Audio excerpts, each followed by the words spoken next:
Je souhaite la bienvenue à tous les spectateurs qui nous ont rejoints. Bonsoir à toutes et à tous. On est très heureux voilà, de vous retrouver, même si ce n'est pas physiquement, mais d'avoir quand même ce moment ensemble voilà, autour de Toulouse-Lautrec, comme c'était prévu normalement au printemps déjà. Puis ensuite, c'était reporté au programme de cette nouvelle saison. Et puis voilà, cette deuxième fermeture nous empêche finalement, encore une fois, de recevoir Stéphane Guégan. Mais voilà, il nous paraissait important quand même, malgré le contexte, les difficultés, de maintenir ce rendez-vous, ce rituel. Donc, je remercie sincèrement, profondément Stéphane Guégan d'avoir accepté déjà une première fois notre invitation. Et puis, voilà, tous ces revirements. Et puis finalement, d'inaugurer cette Unipop en ligne, voilà, par Zoom. On va essayer de le poursuivre tout le confinement, mais évidemment, ce n'est pas forcément évident pour tout un tas de raisons. En tout cas, chers spectateurs, on vous tiendra informés, bien sûr, de la suite. Donc ce soir, on a déjà la chance de pouvoir assister quand même à cette intervention finalement autour de Toulouse-Lautrec. Donc, cher Stéphane, je vais vous présenter pour nos unipopiens. Vous êtes donc historien, critique d'art, conservateur. Vous avez la fonction de conseiller scientifique au musée d'Orsay et de l'Orangerie. On imagine que de votre côté aussi, les discussions, réflexions, craintes sont sûrement nombreuses, comme pour tous les acteurs du secteur culturel en ce moment. Vous enseignez aussi à l'École du Louvre. Oui. Vous êtes spécialiste, plutôt on va dire, des périodes du 19e et de la première moitié du 20e siècle. Ça englobe beaucoup de choses, autant que vous ne vous intéressez pas qu'à l'art, mais aussi à la littérature. Voilà. Je ne vais pas pouvoir dire ce soir tout ce que vous faites, mais voilà, je vais citer quelques livres aussi que vous avez signés. Un livre sur les arts sous l'occupation, 2012, une monographie de Delacroix, plus récemment, 2018, chez Flammarion. Et puis, alors, ce choix de Toulouse-Lautrec, il s'inscrit aussi dans un contexte, voilà, on en parlait tout à l'heure, avant de prendre officiellement la parole, puisque vous avez été donc co-commissaire d'exposition de la grande expo qui était consacrée à l'artiste au Grand Palais, et c'était donc tout récent, juste avant le confinement, en fait, fin 2019, début 2020. Oui. Voilà, vous avez été aussi commissaire d'autres expositions, beaucoup, et pour ce qui intéresse peut-être nos spectateurs, notamment à la Cité du Vin de Bordeaux, parce que vous avez travaillé sur l'expo sur les bistrots, que beaucoup de nos habitués, je pense, ont pu visiter. Et puis, il y a un nouveau projet, je crois, avec la Cité du Vin, si mes informations sont bonnes, pour 2022, a priori, autour de Picasso et le vin. Voilà, on a hâte de voir ça. Et puis, pour finir ce rapide portrait, je vais préciser, on souhaitait le signaler, et j'ai envoyé déjà un lien ce matin, que vous tenez un blog qui s'appelle voilà, un blog en ligne où vous parlez d'art, bien sûr, mais aussi de littérature, d'actualité, de livres, d'expos, etc. Donc, on aura le grand plaisir de vous lire, et ce sera aussi une belle manière de passer ce confinement. Voilà. Alors, avant de vous laisser la parole, juste quelques précisions techniques sur le déroulé de la soirée, donc pour nos spectateurs qui nous suivent. Vous m'avez envoyé, cher Stéphane, un PowerPoint, donc je vais pouvoir partager mon écran pour que tous les spectateurs puissent le voir. Ce serait dommage d'avoir un tel cours sans avoir accès à des images, bien sûr, donc on aura quand même cette chance, même si c'est sur un ordinateur. Et puis, dernière précision, on terminera évidemment la session par un temps de questions-réponses. Donc, n'hésitez pas, vous tous qui nous suivez, vous pouvez poser des questions aussi à Stéphane Guégan, un petit peu comme d'habitude, même si les conditions sont différentes. Alors, si vous allez en bas de votre écran, en bas de la fenêtre Zoom, vous avez un icône converser et vous pouvez nous poser vos questions à l'écrit.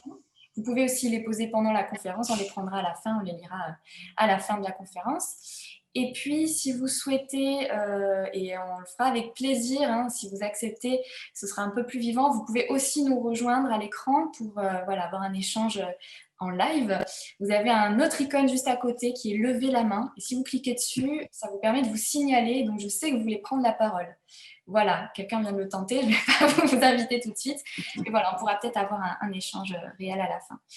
Voilà, merci encore Stéphane. Merci à vous, merci à vous. Merci à vous d'avoir rendu cela possible. C'est plus qu'un défi, c'est presque un exploit. C'est même la première fois que j'ose dire je me plie à l'exercice, mais avec plaisir. Et j'espère que nous parviendrons à voir dans de bonnes conditions ces images, à entendre les quelques commentaires que je souhaitais en faire. Et puis, voilà Toulouse-Lautrec qui va nous rejoindre, je l'espère. Dire peut-être que Toulouse-Lautrec ne m'appartient pas. On a toujours tendance à croire que que les conservateurs de musées s'approprient leur sujet. D'abord parce que je ne suis pas spécialiste de Lautrec, mais aussi parce que c'est un homme qui est, contrairement à bien des artistes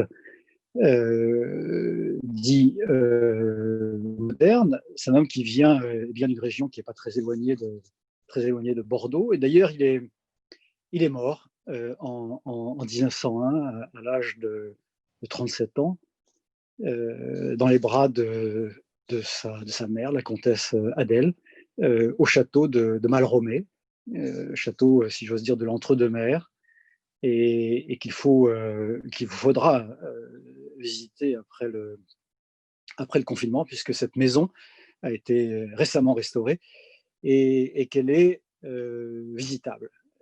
Elle se situe d'ailleurs à 2 pas du domaine de Mauriac, du domaine de Malagar. Et dans les années 1930, je viens d'en faire la découverte, André Gide, qui était Mauriac, a visité Malromé. La maison était en déshérence et il parle d'un petit château en ruine. Il va visiter le petit cimetière de la commune attenante et il se recueille sur la tombe de Lautrec. Alors, est-ce que l'on peut, chère Audrey, voir les premières images? Oui, ça arrive. Alors. Merci. Voilà. Alors, évidemment, cette petite causerie, je l'avais imaginée en lien avec ce film étonnant de John Huston, film brillant, très coloré, tout à fait conforme à l'esthétique des années 50 et tout à fait conforme surtout à cette énergie physique que John Huston mettait dans tous ses films, même si la plupart de ses films se penchent sur des destins brisés. Et vous verrez que le mot, hélas, a une signification particulière pour Lautrec. Le film, d'ailleurs, repose sur un livre, une sorte de biographie romancée qui romance, pas toujours dans le sens de l'histoire et des documents, la vie d'Henri de Toulouse-Lautrec, mais film qui, notamment dans sa scène d'ouverture, qui est proprement extraordinaire, et dans sa scène d'ailleurs de clôture, tente de donner une transposition filmique à l'esthétique de Lautrec, non seulement par le mouvement, par la façon dont les personnages entrent et sortent du champ, mais également par des angles que John Huston semble emprunter à Lautrec, et notamment à l'esthétique de l'affiche. Chez Lautrec, j'en dirai un mot tout à l'heure. Et je me suis rendu compte qu'au XXe siècle, les cinéastes, les photographes, notamment les photographes américains, je pense à Irving Penn, ont surtout retenu la leçon des affiches de Lautrec. Si je dis cela, c'est que l'exposition du Grand Palais a voulu d'emblée élargir le champ, ne pas s'en tenir aux affiches, ne pas s'en tenir également à l'idée d'un homme qui se serait enfermé dans Montmartre et dans l'espace érotique des bordels. On a cherché à montrer qu'il était le peintre d'un domaine plus large, domaine d'ailleurs marqué par un destin particulier, marqué par une formation artistique particulière, mais aussi par un moment particulier. On a fini par oublier que ce personnage qu'on dit très singulier, débauché, presque déclassé, s'est formé pour devenir peintre résolument dans des ateliers qui auraient pu le conduire au prix de Rome, qui auraient pu le conduire à une carrière plus officielle, en tout cas moins atypique et peut-être moins intéressante que celle qu'il a accomplie en 20 ans.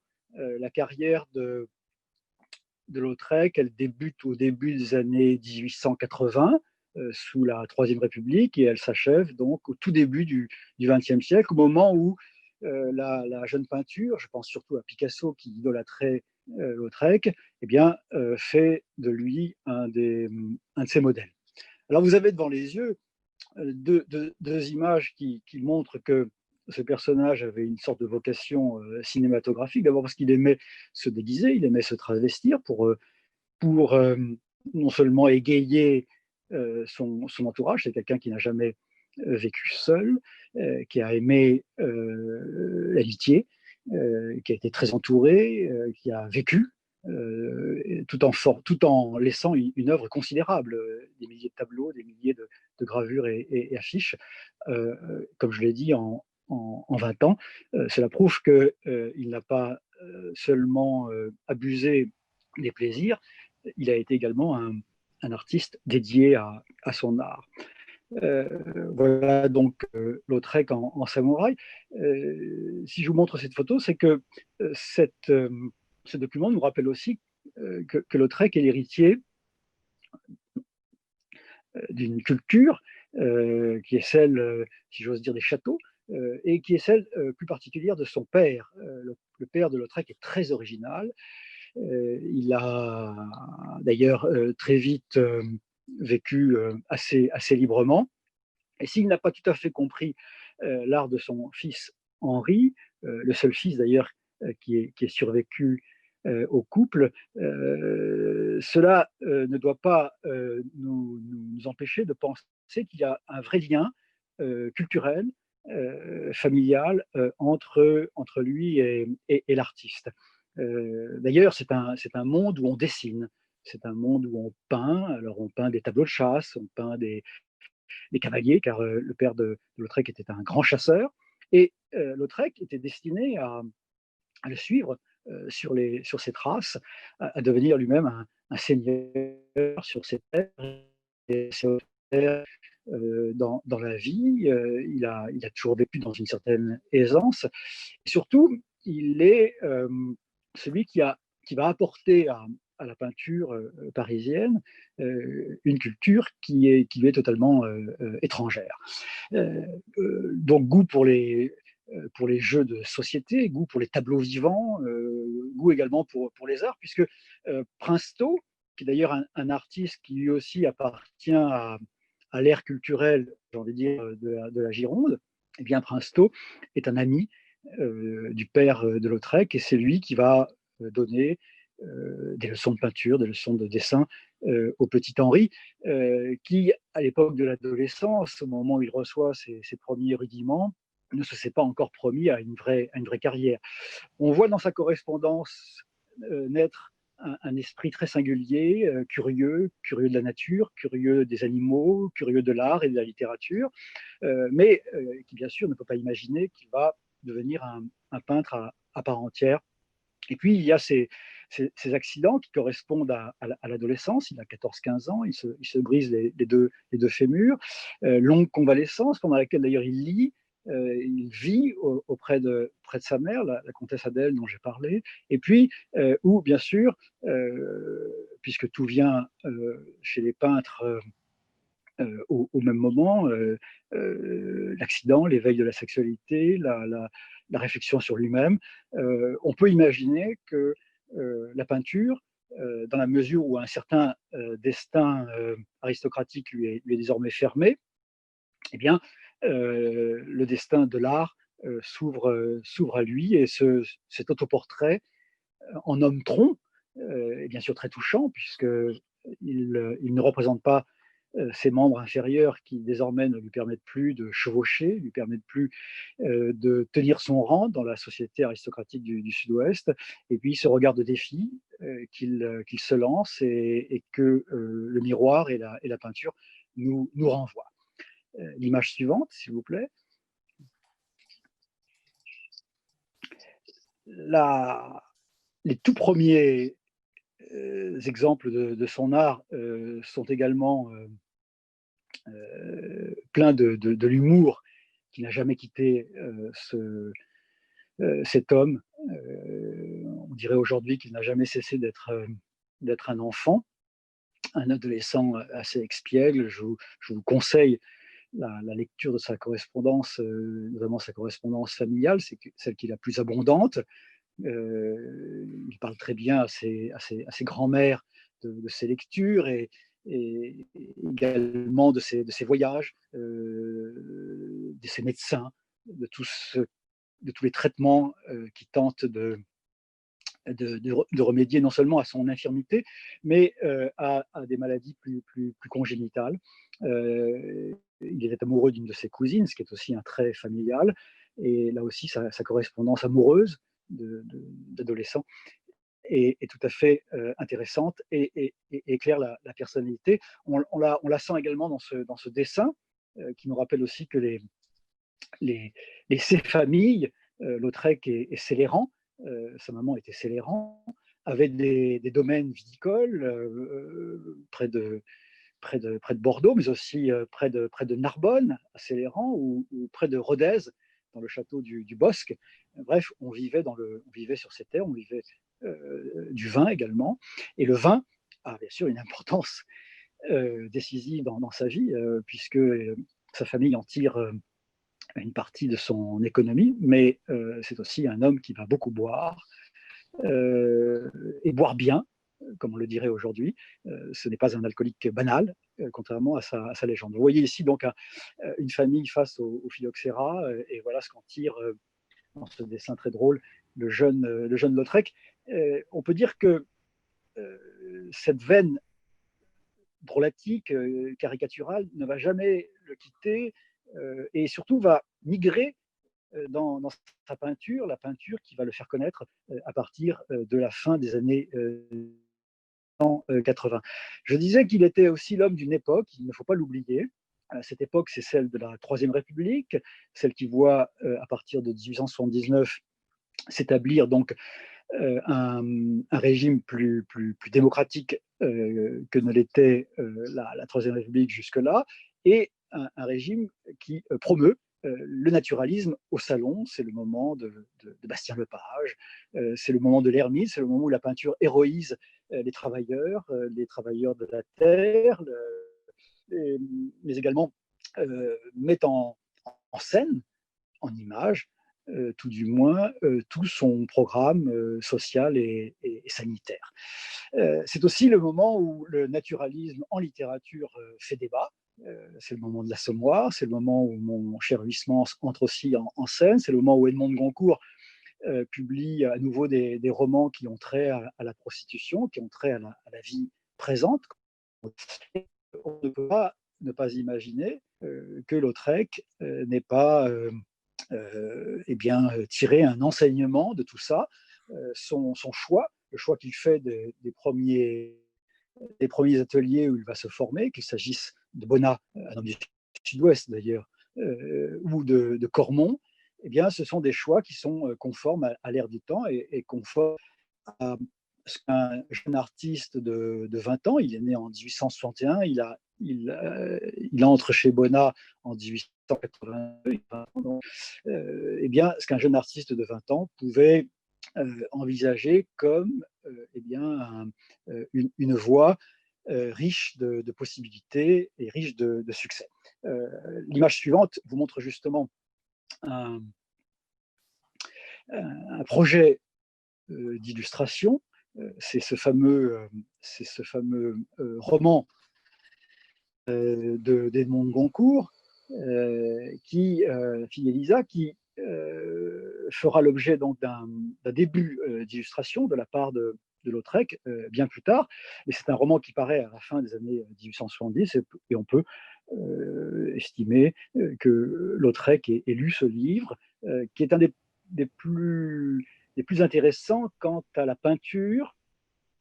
Les romanciers naturalistes aimaient peindre par les mots, quant à la peinture du milieu de la prostitution et à sa compréhension. La finesse avec laquelle Lautrec va peindre le monde de la prostitution, sans le stigmatiser ni le noircir inutilement, eh bien, est sans doute liée à cette compréhension donc de tout un milieu qui comprend bien des situations, des destins très, très, très divers. Et Edmond de Goncourt a un peu ouvert la voie. Donc il est assez significatif que Lautrec ait fait le choix de ce roman même si il n'existe qu'un exemplaire à la Bibliothèque nationale où il a ébauché sur l'édition originale, donc cette illustration dont vous voyez ici un exemple. L'image suivante va nous plonger dans le milieu des rapins, comme on dit, ces jeunes artistes qui se forment, qui forment également une sorte de société à l'intérieur de la société. C'est la fameuse bohème. Il y a autant de bohèmes que d'artistes ou que d'ateliers. Il est évident que devenir peintre à cette époque-là, c'est accepter une vie collective, car ces jeunes gens se retrouvaient et passaient de longues heures en atelier. On aimerait en savoir plus d'ailleurs, autant sur l'atelier Bonnat que sur l'atelier Cormon. Mais il se trouve que ces ateliers recevaient des artistes français comme des artistes étrangers, voire même des femmes, dans le cas de Bonnat, et que ces étrangers eh bien, rendaient compte, au fond, de l'enseignement de ces maîtres à leur famille, et c'est grâce à ces lettres, grâce à ces documents, souvent d'ailleurs des documents américains, ça fait rêver, que nous connaissons l'enseignement, l'atmosphère et ce que ces artistes ont pu tirer de leur maître. Bonnat, c'est très intéressant parce que Bonnat est un homme du Sud-Ouest qui s'est formé en partie en Espagne devant la grande école réaliste, Goya, Velázquez, Zurbarán, mais c'est aussi un homme qui a croisé le chemin de Degas dans les années 1850 et qui, dans les années 1860, sous le Second Empire, s'est fait connaître par une peinture robuste, voire presque féroce, notamment quant à ses tableaux religieux. Et puis au début des années 1870, sous la Troisième République, eh bien, il va ouvrir un atelier qui se veut tout à fait contraire à la peinture qu'on appelle pompier aujourd'hui. Chez Bonnat, par exemple, on affiche une sorte de détestation à l'égard de la peinture de Cabanel, à l'égard de la peinture de Bouguereau, qu'on trouve artificielle, sucrée, très loin en tout cas de cette volonté de dire le réel, qui est commune à Bonnat, à Cormon, et puis aux artistes qui vont devenir plus indépendants, voire même exposer hors du salon et passer pour les démolisseurs de la tradition.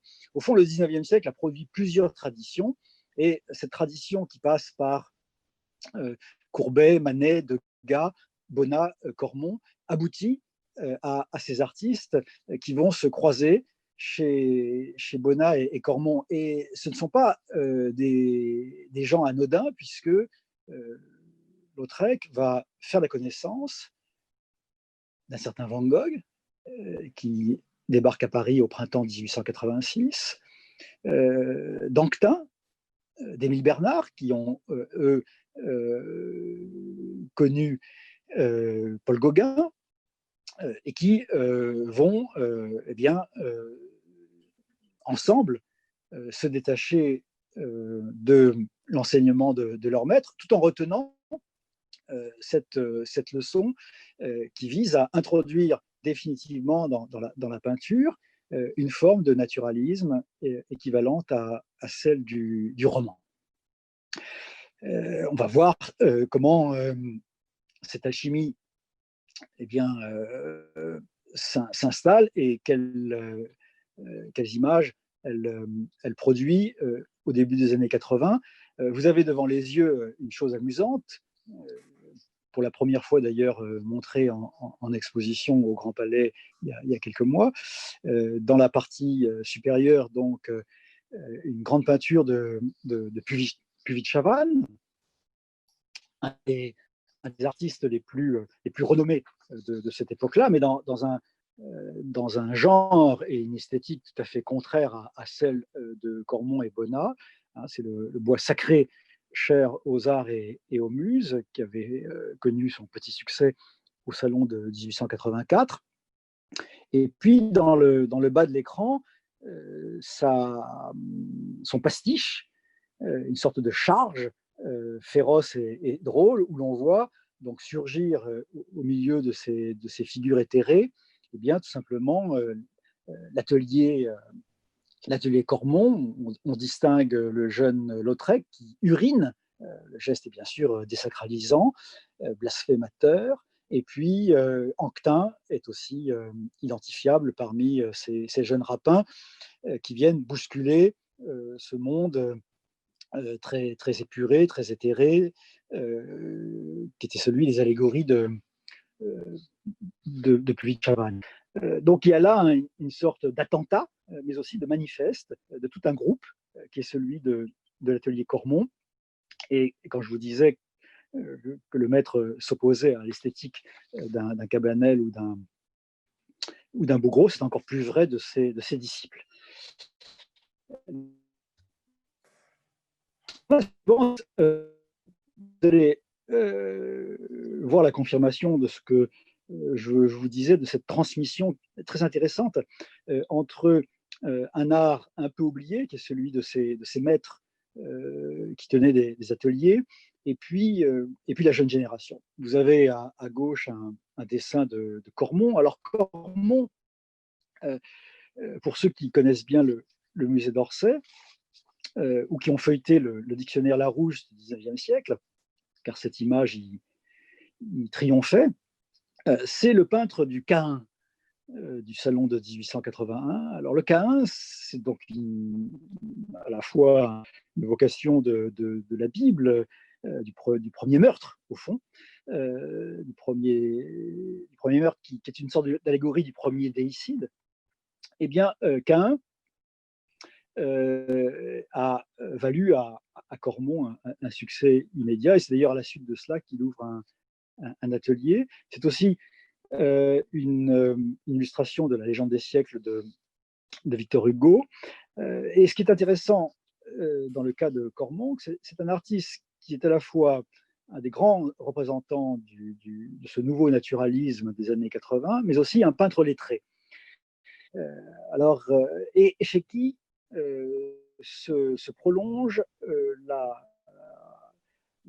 le souvenir et l'esthétique de Géricault. La tête moulée sur le cadavre de Géricault trônait dans l'atelier Cormon. Et on peut dire que Cormon a voulu être un peu le Géricault du naturalisme. C'est à la fois très, très brutal dans la représentation du réel, mais aussi très, très enlevé, très lyrique dans la sensation du mouvement. Et l'évocation de la préhistoire, où il voit d'ailleurs un moment d'énergie nationale. On est dans une époque qui tente de se reconstruire après la guerre, après la Commune. Tout ça est encore très frais dans les esprits. Eh bien, a produit également des figures aux dessins très énergiques. Et j'aime à comparer toujours ce dessin de Cormon avec cette magnifique jeune prostituée qui tire ses bas noirs, qui est bien sûr une peinture tardive au regard du dessin de Lautrec lui-même. Vous sentez par vous-même les analogies formelles, le rapport entre la figure et le fond, l'énergie même imprimée au dessin, au contour, cette façon de faire vivre la figure dans sa volumétrie à partir de quelques traits. Le synthétisme graphique de Lautrec n'est pas simplement une invention géniale de l'artiste, c'est aussi une forme de maturation à partir de la leçon de Cormon. Dans l'image suivante, vous allez sentir également que ce jeune Lautrec, qui aurait pu, et on le voit à quelques-unes des peintures qui se trouvent à Albi, qui aurait pu faire une carrière à la Bastien-Lepage. Il a peint des paysans, notamment des paysans qui travaillaient sur le domaine de ses parents ou de sa famille. Il a peint également des allégories. Il a dessiné, d'après Victor Hugo, car Cormon a tout de suite vu en Lautrec un jeune homme au potentiel considérable, et donc l'a associé à ses propres entreprises d'illustration. Mais les portraits de ses condisciples nous montrent un artiste attentif au réel, attentif à la société contemporaine, et qui va s'approprier finalement une des grandes tendances du 19e siècle, qu'on trouve chez Courbet, chez Manet, chez Degas, qu'on trouve également exprimé sous la plume de Baudelaire, notamment dans le fameux texte sur le peintre de la vie moderne, et qui consiste à vouloir saisir la physionomie de l'époque, mais aussi sa psychologie profonde. On a tendance à l'oublier. Pour Baudelaire, qui va être lu d'ailleurs après sa mort, puisque ses œuvres complètes vont être accessibles, eh bien pour Baudelaire, la modernité, elle est double. Il s'agit non seulement d'enregistrer la nouveauté des temps, mais d'analyser ce qui en fait la spécificité morale. Et je crois que Lautrec est un de ceux qui vont, par sa façon de quadriller la société contemporaine, et l'on sait par ailleurs qu'il est grand lecteur de Balzac et qu'à sa manière, il va produire une comédie humaine, eh bien, par sa façon de faire entrer toute la société de l'époque dans sa peinture, et pas simplement la prostitution, et pas simplement la danse et le monde de la nuit, on sent un artiste qui cherche à se conformer à l'esprit du siècle. Par ailleurs, il a cette capacité à saisir les attitudes. Ici, c'est son Lucien d'Henry. Il a lui-même peintre, il va abandonner les pinceaux, mais c'est chez Cormon qu'il a croisé Lautrec. Et je vous montre également sur la droite de votre écran un portrait du jeune Bonnat pour vous rappeler quel artiste il a été avant de peindre Jules Grévy, Thiers et tant d'autres présidents de la République, dans des portraits plus compassés et qui nous intéressent un peu moins aujourd'hui, encore que, eh bien, il a été lui aussi un jeune peintre, un jeune rapin, comme je l'ai dit, il a croisé dans sa jeunesse Degas et d'autres. Et vous voyez ici cet Adrien Barthes, sans S, contrairement à Roland Barthes, Adrien Barthes dans une pose qui semble annoncer euh, dans sa, dans sa liberté et presque son air de défi, le portrait de la, la suivante, s'il vous plaît.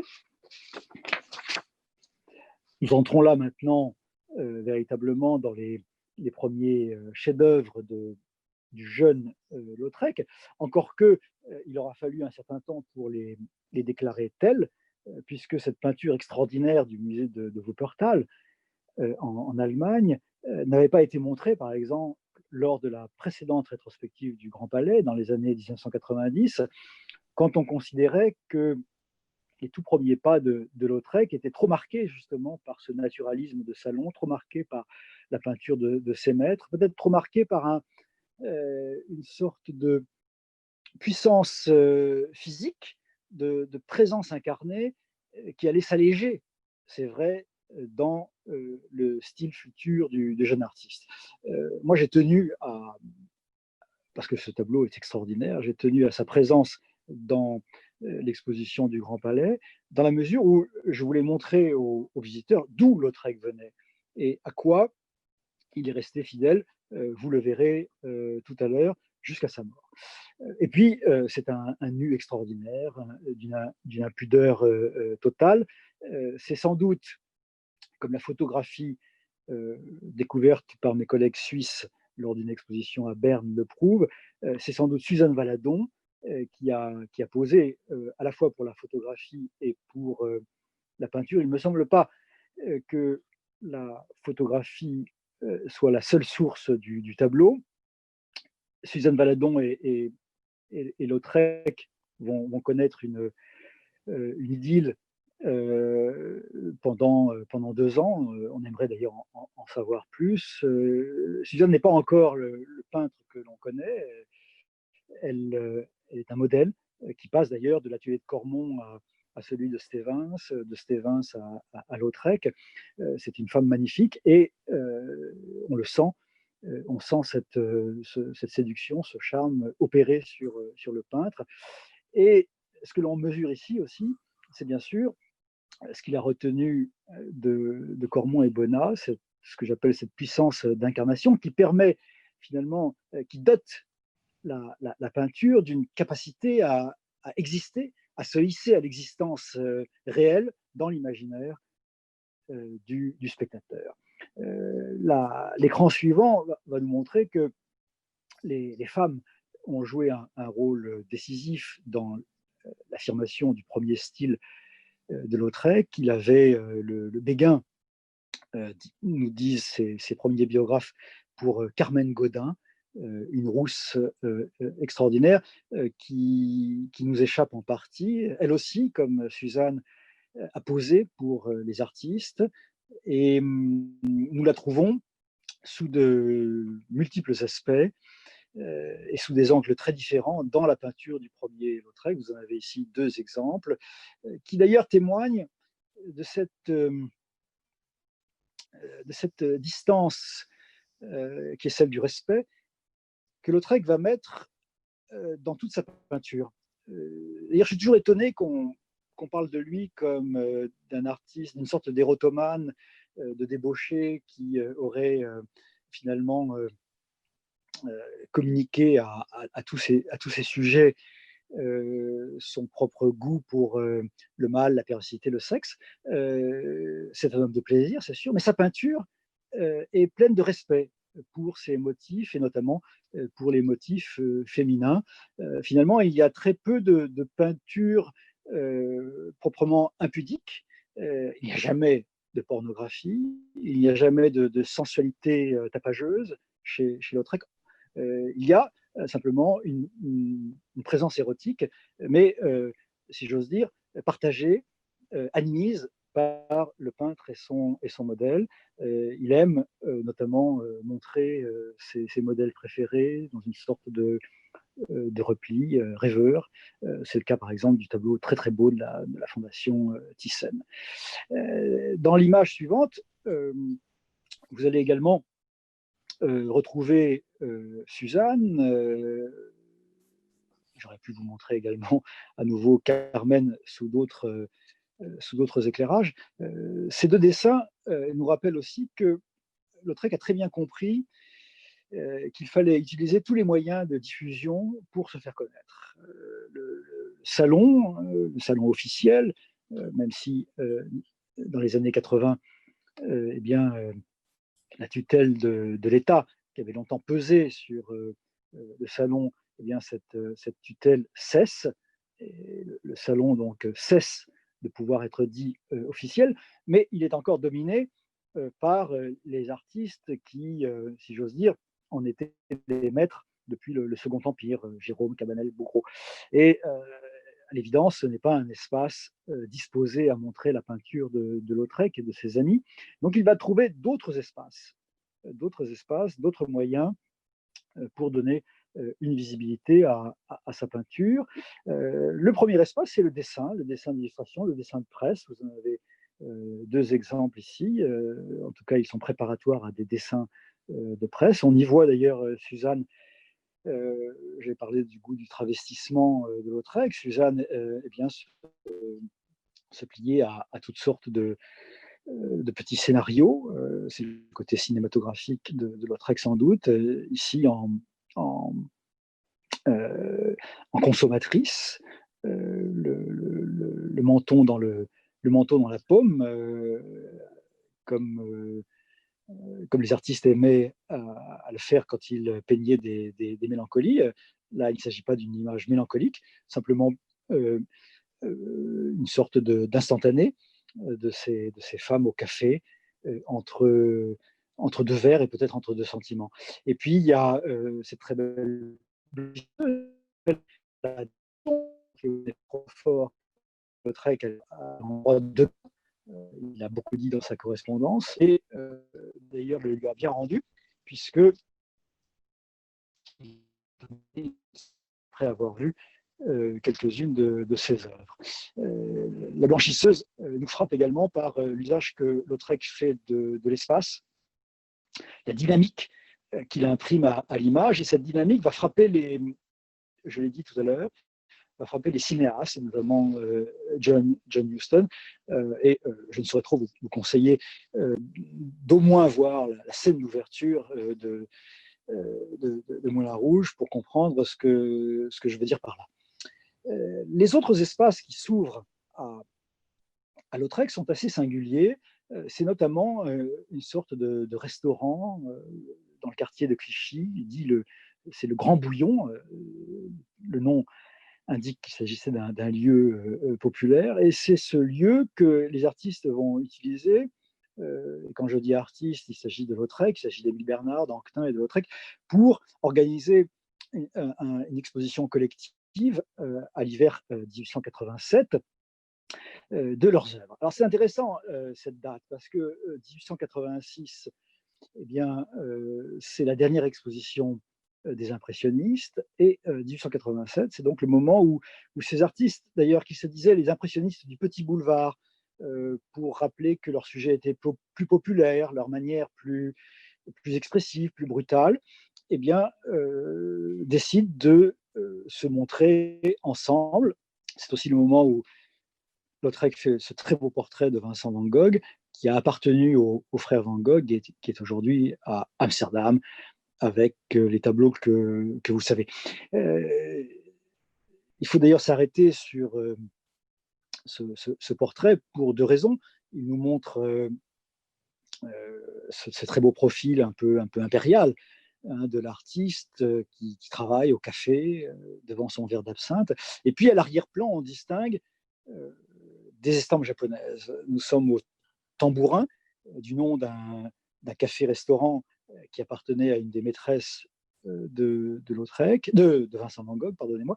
Et les frères Van Gogh avaient utilisé cet espace pour y accrocher leur collection d'estampes, car, à l'évidence, l'estampe japonaise, qui avait tant compté pour Degas, pour Manet, est aussi une des composantes de la nouvelle esthétique pour cette génération émergente. À droite, c'est la comtesse d'El, dont je vous ai parlé, à Malromé, le château qui se trouve donc en Gironde. Et c'est cette femme qui n'a pas eu une vie très drôle, mais qui a été très attachée à son fils, qui a beaucoup compté dans la vie de son fils, et que son fils représente en train de lire. Ce n'est pas anodin, bien sûr, car eh bien, ces deux êtres avaient en commun un goût pour la littérature. Cette exposition va être et va produire son petit effet sur le milieu de l'art, à tel point que en février suivant, en février 1888, Lautrec est invité, c'est la prochaine image, à exposer à Bruxelles, sous les auspices d'une association très importante dans l'art moderne. Bruxelles est un des foyers les plus radicaux de l'avant-garde européenne en ces années 1880-1890. Et Octave Mauss, avocat, et d'autres, Theo van Rysselberghe, qui est un peintre pointilliste, vont mettre en place une série d'expositions, une série de salons alternatifs, où l'on invite eh bien, tous les artistes qui comptent dans l'Europe entière. Dans l'Europe entière, on y aime autant la peinture de Whistler que la peinture de Toulouse-Lautrec ou que celle des pointillistes. Et Lautrec ne se fait pas prier. Non seulement il emmène sous son bras des peintures, des estampes, mais aussi ce grand tableau extraordinaire qui, hélas, a quitté la France dans l'entre-deux-guerres, pour devenir une des icônes de l'Art Institute de Chicago. Tableau qui s'intitulait d'ailleurs en 88, au moment de sa première exposition, Écuyère. Non pas l'écuyère, mais Écuyère. Dans cette concision, dans cette brièveté, on sent également cette façon qu'avait Lautrec eh bien, de signaler immédiatement ce qu'était pour lui l'élément central de sa composition, et comment, bien sûr, cette peinture se voulait comme une sorte d'instantané, d'image saisie au vol du monde du cirque. Alors nous sommes avant cirque de Seurat, pour ceux qui connaissent la grande composition d'Orsay, que Seurat va peindre au début des années 1890, et qui nous montre également une écuyère, mais dans un style très différent de celui de Lautrec. Lautrec met en place, à partir de 88, l'écriture qui va être la sienne pendant presque 10 ans, et qui privilégie le synthétisme du trait, la dynamique de l'espace, le fractionnement des formes. Ici, il s'agit également des gradins, il s'agit également des deux personnages principaux, mais encore du clown qui tient à l'arrière-plan le cercle de papier à l'intérieur duquel l'écuyère va se projeter dans quelques minutes, si l'on veut. Ce qui frappe, et ce qui a frappé bien sûr les contemporains, c'est la façon dont il fait surgir de la limite inférieure de son tableau ce cheval extraordinaire, déformé à dessein pour souligner l'effet de dynamique, l'effet de surgissement dynamique qu'il imprime à toute sa composition. Il y a bien sûr chez lui déjà érotisation dans ce dialogue entre l'homme du premier plan et cette jeune femme qui va se dresser donc sur le dos de sa monture. En tout cas, vous sentez que cette exposition bruxelloise de 88 a libéré l'artiste, l'a fait basculer dans une esthétique beaucoup plus incisive, et l'on comprend que la carrière débute. L'image suivante est intéressante parce qu'elle nous montre que Lautrec, non seulement a perfectionné ce style qui est fait de concision, mais aussi d'attention véritablement à l'estampille du temps. Ce sont des flâneurs, des boulevardiers, qui sont d'ailleurs tous les trois de ses amis. Louis Pascal était même un cousin éloigné.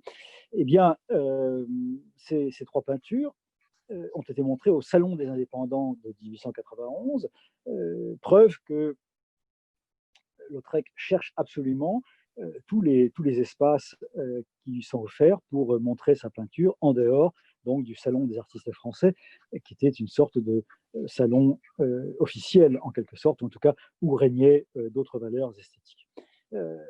Ces trois boulevardiers nous rappellent que le monde de Lautrec est aussi un monde d'hommes, un monde de jouisseurs parisiens qui, comme lui, fréquentaient les salles de spectacle, flânaient, se retrouvaient au café, collectionnaient également, tâtaient parfois un peu de la peinture, et que cette sociabilité masculine eh bien, n'a jamais quitté Lautrec, qui l'a fait entrer dans sa peinture.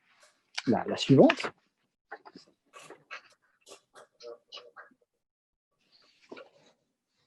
Voilà les images qui vous sont sans doute plus familières et qui attestent d'un autre choix qui est celui de l'affiche. Les années 1890 qui voient non seulement l'essor des salles de spectacle à Paris et notamment à Montmartre, une croissance également de la population parisienne et donc bien sûr de son besoin en plaisir, toute classe confondue. Et d'ailleurs, John Huston a été très sensible à la façon dont les classes se frottent les unes aux autres dans le monde de Lautrec. Vous verrez ce que son film en fait. Et il a été particulièrement sensible, Huston, à cette affiche qui va décider du succès de Lautrec dans ce domaine. Affiche qui, vous le voyez, radicalise les nouveautés du cirque Fernando, de l'écuyère de 1888, d'une manière époustouflante.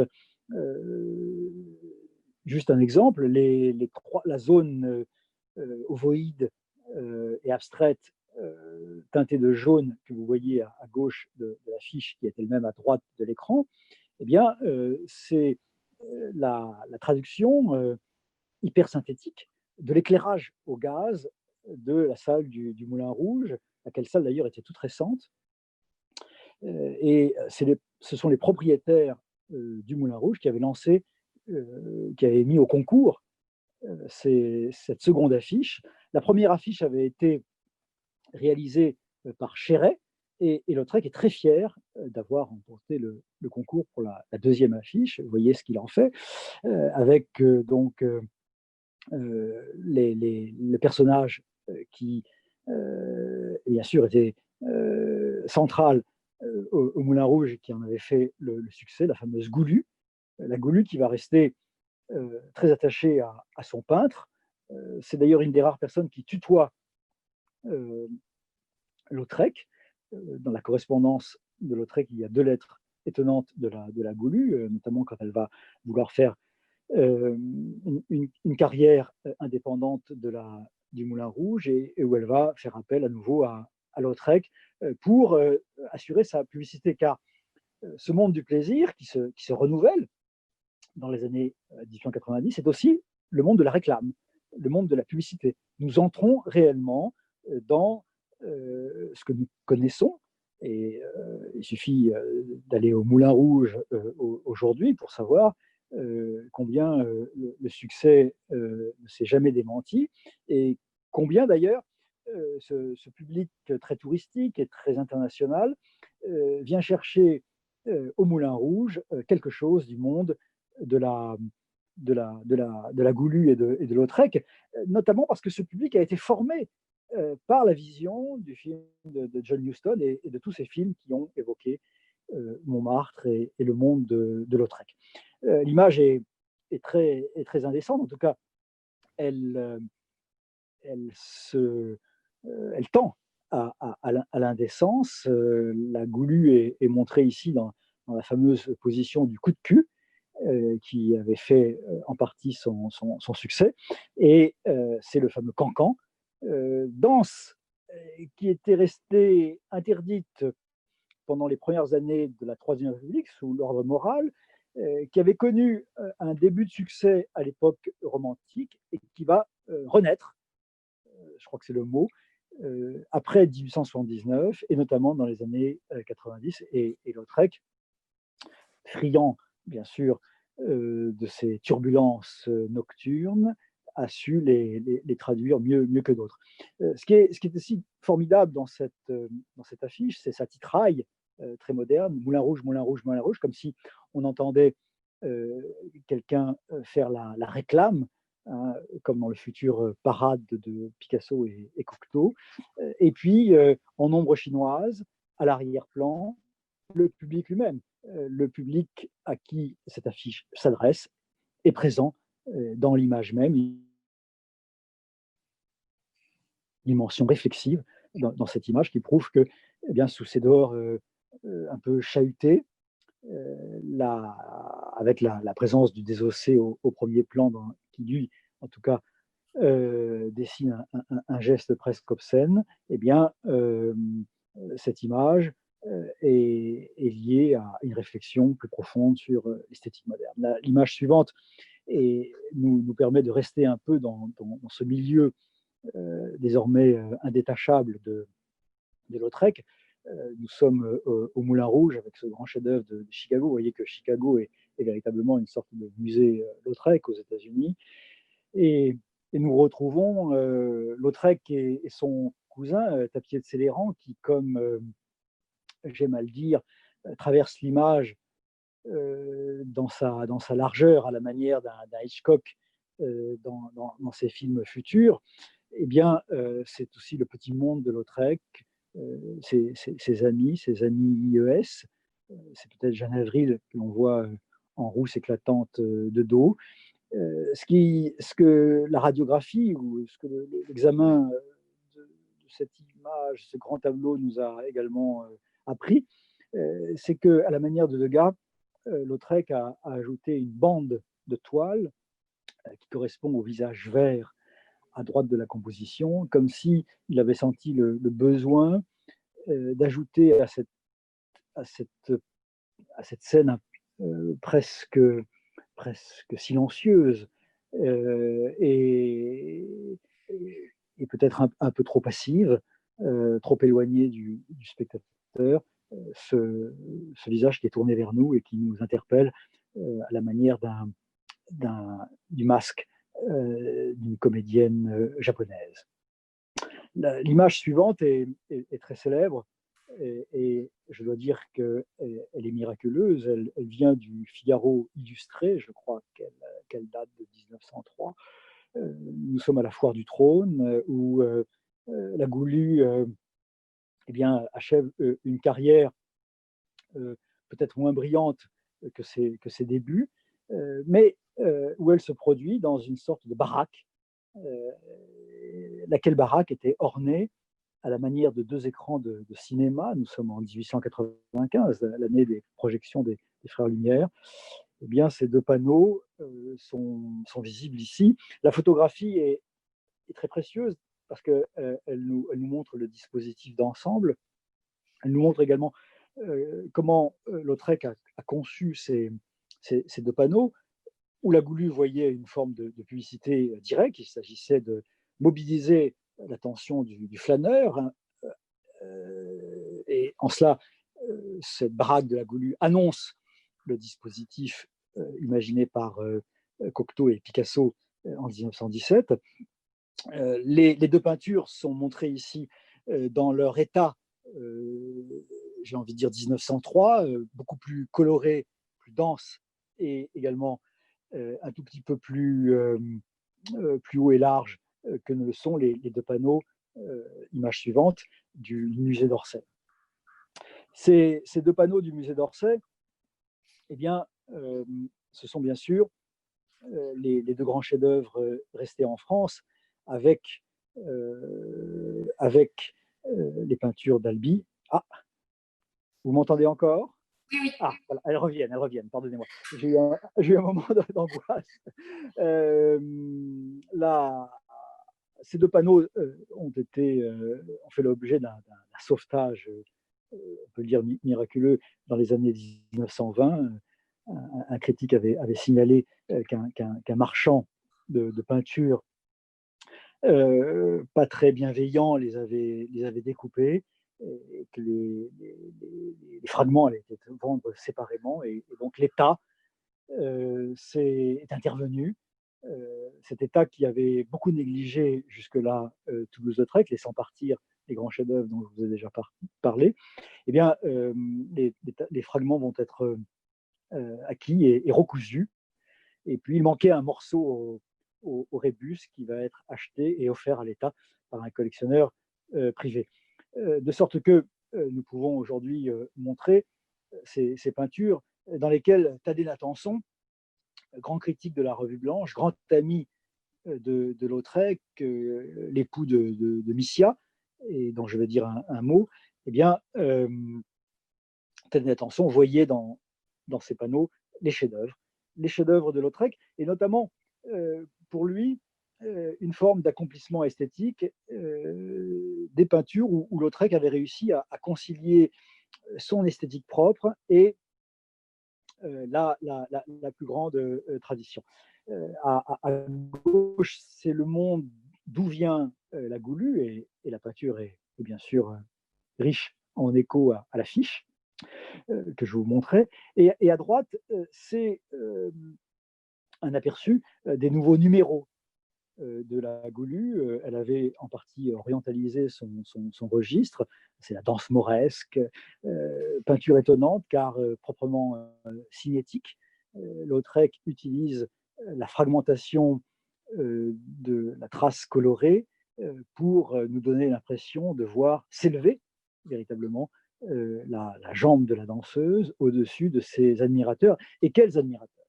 Il faut en dire un mot parce que Lautrec n'est pas simplement lié à un cercle d'amis, qui est parfois d'ailleurs un cercle familial, notamment son cousin Tapier de Céléran ou son cousin Louis Pascal. Il est aussi très lié, et on en apprend chaque jour un peu plus sur ces liaisons que l'époque pouvait dire dangereuses d'ailleurs. Et ce milieu, c'est celui en partie d'ailleurs de la Revue Blanche. Vous avez en partant de la droite, et toujours sur l'image de droite, Félix Fénéon, qui est un peu le rédacteur en chef, le directeur de la publication de la Revue Blanche, le deuxième homme fort avec Nadine Atenson, peut-être Jeanne Avril, la femme que l'on voit au grand chapeau, Oscar Wilde, dont la Revue Blanche prendra la défense au moment de son procès pour homosexualité caractérisée. Je crois que même les tribunaux anglais diront sodomie caractérisée. Et puis toutes sortes de personnages qui sont liés plus ou moins à toute cette faune littéraire que j'ai essayé d'ailleurs de recomposer dans l'exposition du Grand Palais.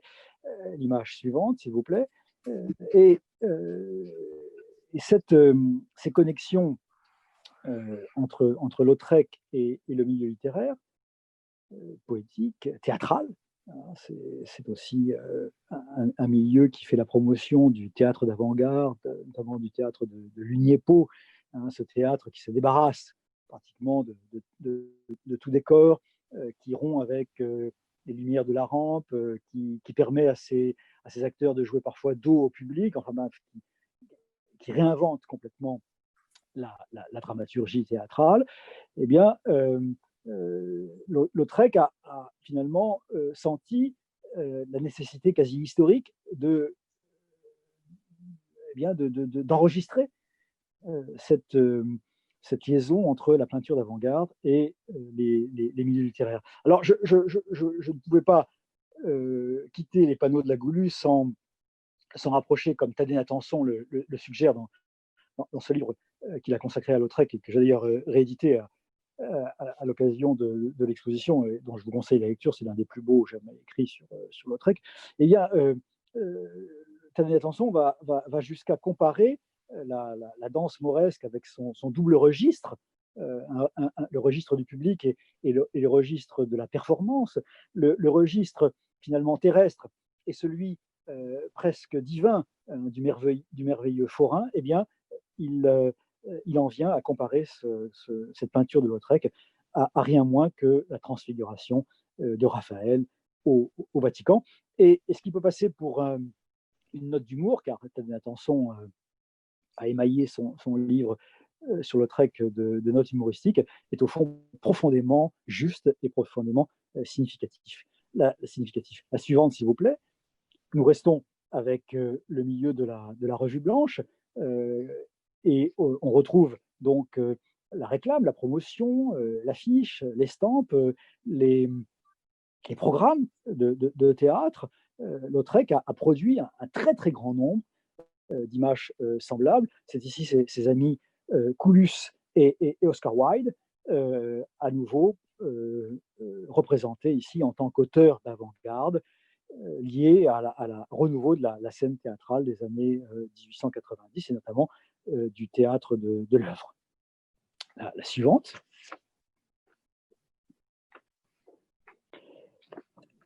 Coulus est un personnage sur lequel il faudrait travailler davantage. J'encourage bien sûr les bonnes volontés à le faire.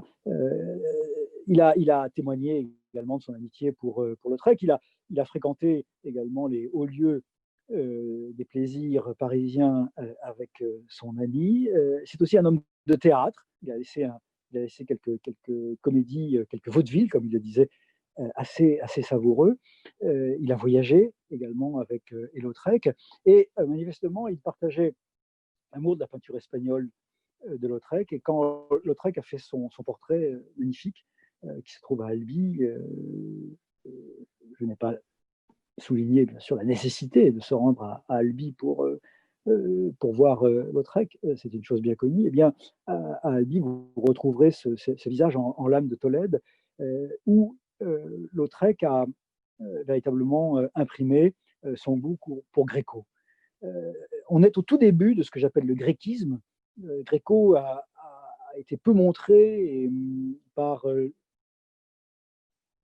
les musées avant la fin du siècle. Il est d'ailleurs plutôt un peintre pour collectionneurs. Vous savez que c'est une des grandes admirations du jeune Picasso, qui avait épinglé dans son atelier de la période bleue des photographies du Gréco.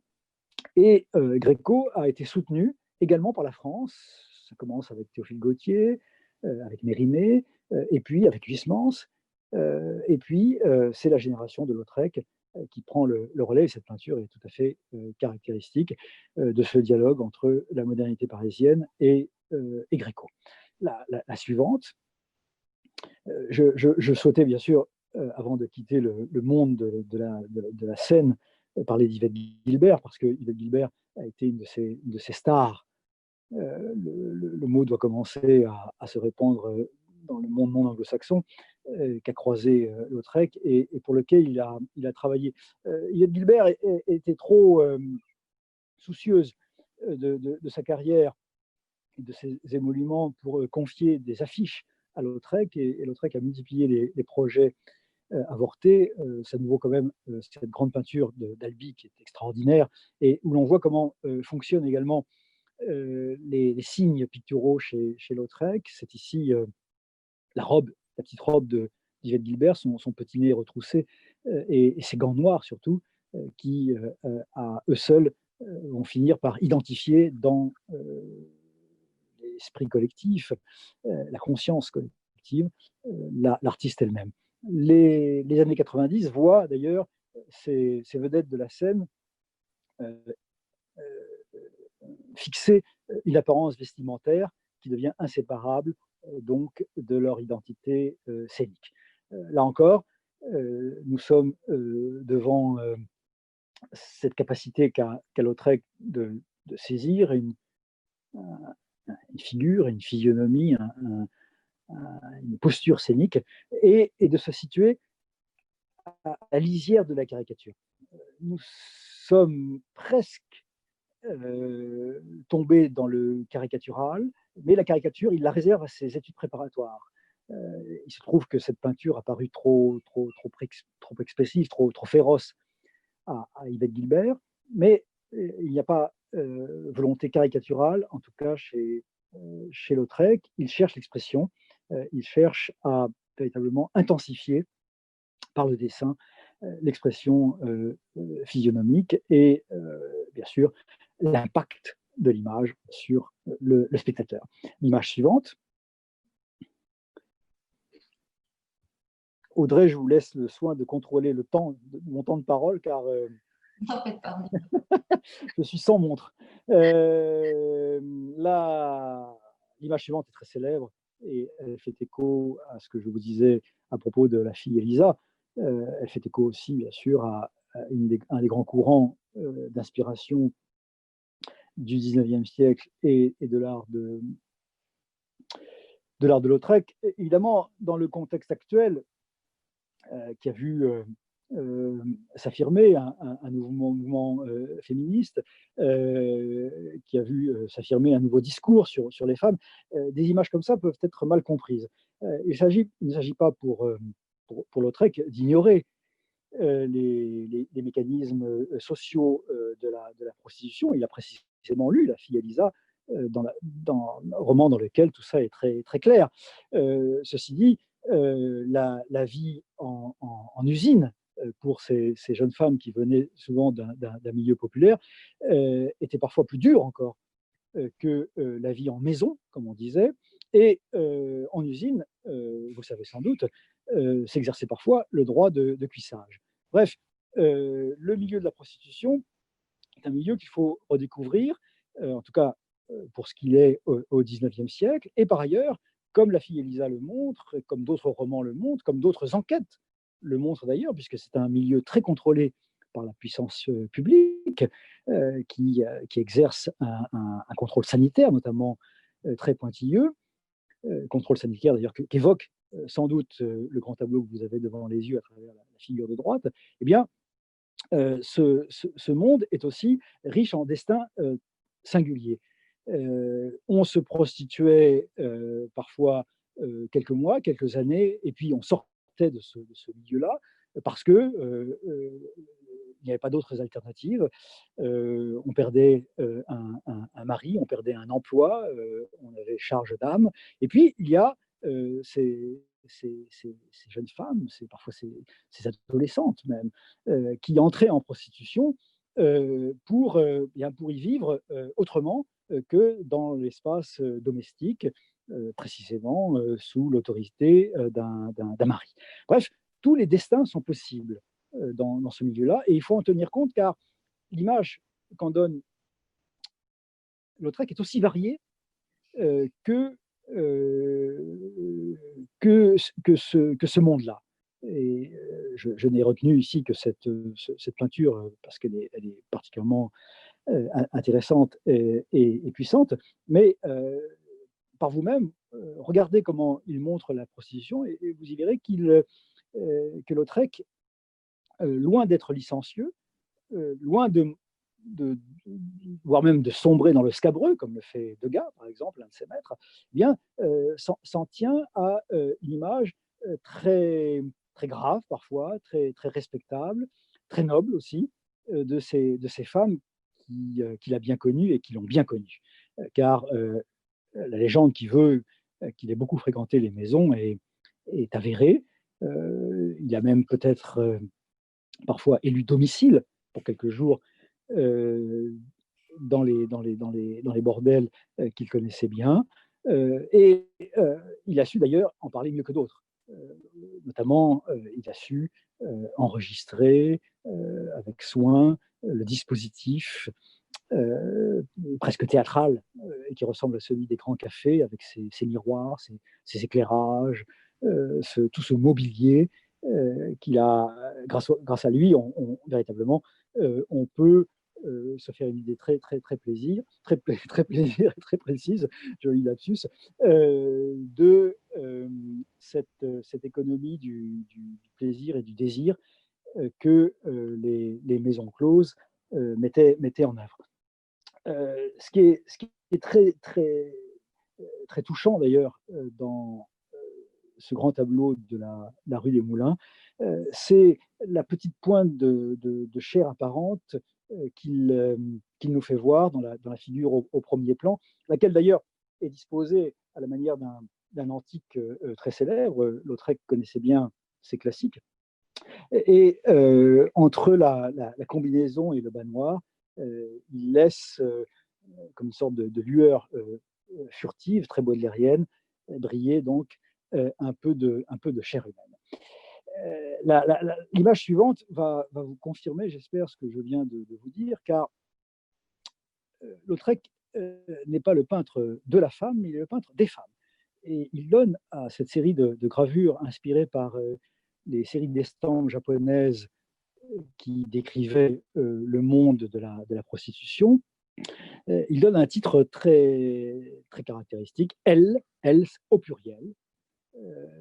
C'est très, très, très révélateur, bien sûr, de son objectif, de son ambition, qui consiste, à travers une douzaine d'estampes, de montrer des femmes toutes différentes par leur statut, leurs origines qu'on devine, leur profession également qu'on devine, et qui composent ensemble une image très, très, très, très variée de la condition féminine en cette époque donc caractéristique du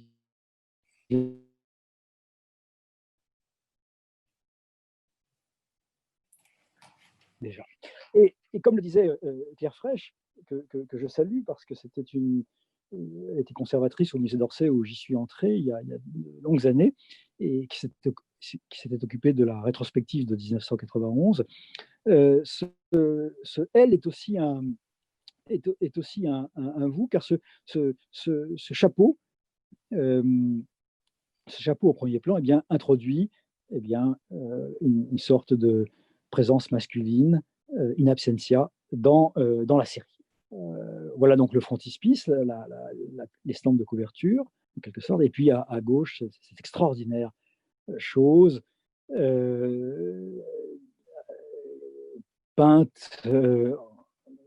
Il va tirer un tableau de cette estampe, en tout cas ici, dessiné en toute impudeur, mais là encore, sans, sans, sans chercher à basculer dans la grivoiserie banale, dans les grillards tels que la peinture de salon eh bien, aimait à le faire. Il y a toujours chez Lautrec, même dans ses images les plus audacieuses du point de vue érotique, eh bien, une sorte de distance, une sorte de respect, d'ambiguïté, alors que la peinture pornographique, qu'elle se voile de mythologie ou pas, au salon, était beaucoup plus transparente quant à ses enjeux. L'image suivante nous, euh, nous rappelle que la, le monde le monde de la nuit est aussi fertile du point de vue humoristique pour Lautrec. La conquête de passage et la clownesse Chahut-Kao, c'est bien sûr un patronyme japonisant qui dit que cette danseuse aux appâts aux appâts bien sensibles, en tout cas, apporter à son public. Il y a là à la fois une note d'humour, mais aussi une grande tendresse au regard de ces femmes qui répondent d'ailleurs à des canons physiques très différents les uns des autres. Alors, ce dont je voudrais vous parler rapidement, hein, puisque je viens de prendre conscience de mes digressions et de mon bavardage, c'était au fond ce que Lautrec aussi a apporté aux yeux du XXe siècle, c'est-à-dire cette inscription du mouvement, de la vitesse dans la peinture, dans dans ces images immobiles, et il a su introduire quelque chose qui annonce le cinéma, qui va plus loin que la chronophotographie, qui va plus loin que cette photographie qui avait su nous dire la réalité du mouvement. Je vais passer assez rapidement les dernières images. La suivante, par exemple, où l'on voit sa grande amie Jane Avril, qui n'avait rien, bien sûr, de britannique, sinon ce prénom d'emprunt. Elle aussi, une femme extraordinaire par son destin, et qui avait dynamisé, on l'appelait la mélanite, dynamiser la danse, et cette dynamique, eh bien Lautrec l'a transcrite avec ses moyens. La suivante,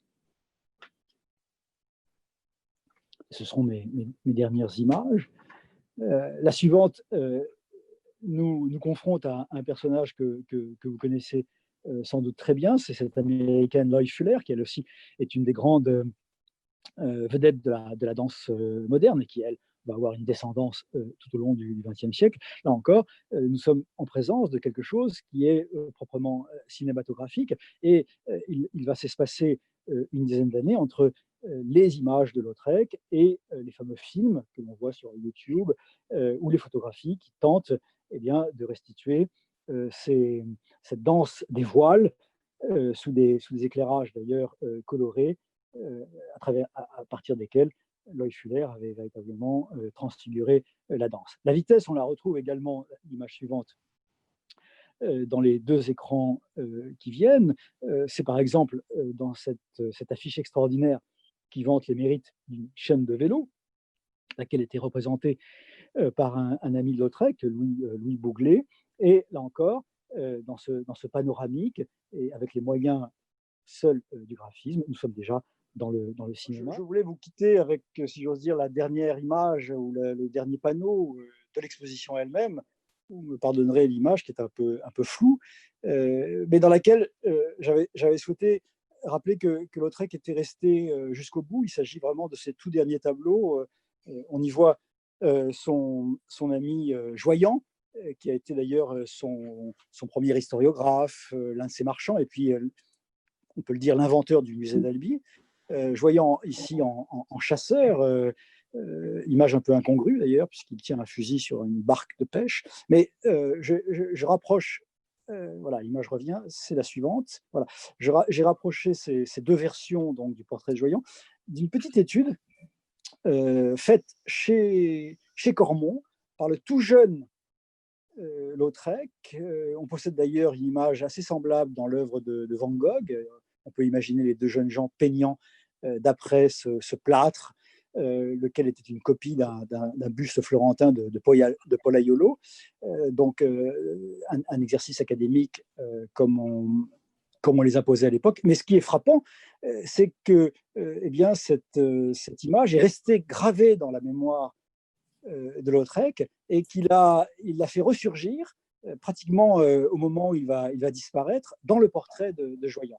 Et je crois qu'il faut se souvenir que Lautrec est véritablement l'homme chez qui tout se tient, l'aristocratie terrienne et l'avant-garde parisienne, le sexe est le plus grand raffinement, la vie et la mort, c'est quelqu'un qui ne sait pas économiser. Et puis aussi, les tout débuts dans ses ateliers presque académiques, et puis la fin de l'œuvre, la libre, est déjà donc engagée dans le XXe siècle.